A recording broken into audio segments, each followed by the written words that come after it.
कार्य मेरे अकेले के वश की बात नहीं है। महाभारत की कथा इतनी विशाल, इतनी गहरी है कि इसे लिखने में युगों लग सकते हैं। मैं इसे किसके साथ पूरा करूं? कौन मेरी सहायता करेगा? व्यास, यह केवल एक कथा नहीं, बल्कि युगों युगों तक मानवता के लिए एक मार्गदर्शक होगी। इस कार्य के लिए तुम्हें एक दिव्य सहायक की आवश्यकता है। लेकिन देवताओं में कौन इस कार्य में मेरा साथ देगा? कौन इतना समर्थ है कि मेरी गति को समझ सके और इस महाकाव्य को सजीव कर सके?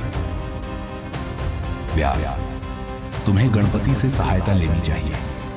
वे न केवल ज्ञान और विवेक के प्रतीक हैं, बल्कि उनका धैर्य और बुद्धिमत्ता इस कार्य को पूर्ण करने में तुम्हारे लिए अमूल्य सिद्ध होगा। गणेश, क्या वे इस कार्य में मेरी सहायता करेंगे? क्या मैं उनके योग्य हूं? गणपति करुणा के सागर हैं।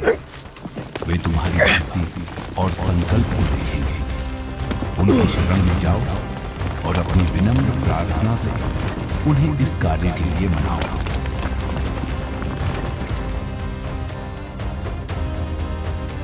यदि गणेश ही मेरी सहायता कर सकते हैं तो मैं उनके पास जाऊंगा, चाहे बर्फीले पर्वत हों या दुर्गम मार्ग। मैं उन्हें ढूंढने के लिए हर प्रयास करूंगा।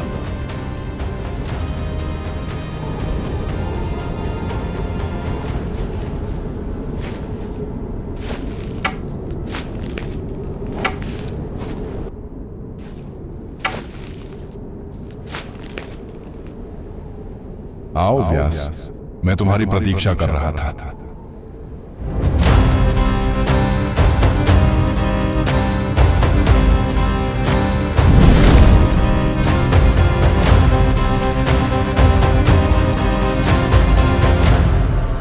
प्रभु गणेश, आपको मेरा सादर प्रणाम।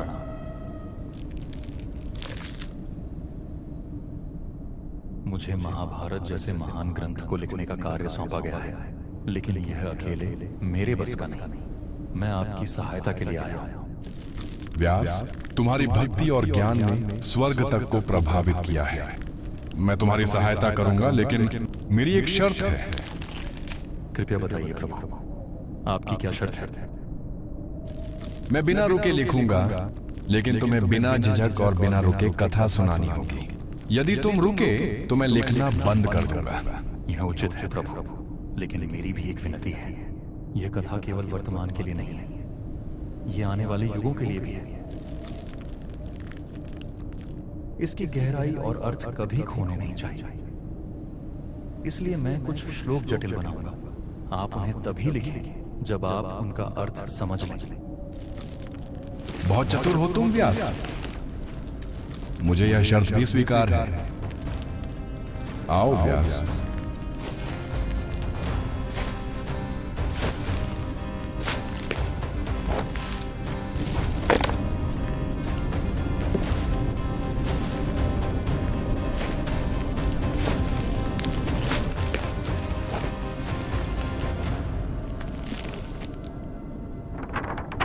कथा आरंभ करो व्यास।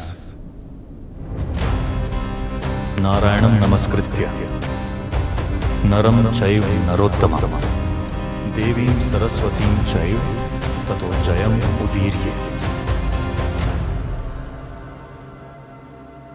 Hey guys, thanks for watching this video. I hope you really liked it. If you want to support us to keep creating more content like this, the links are in the description.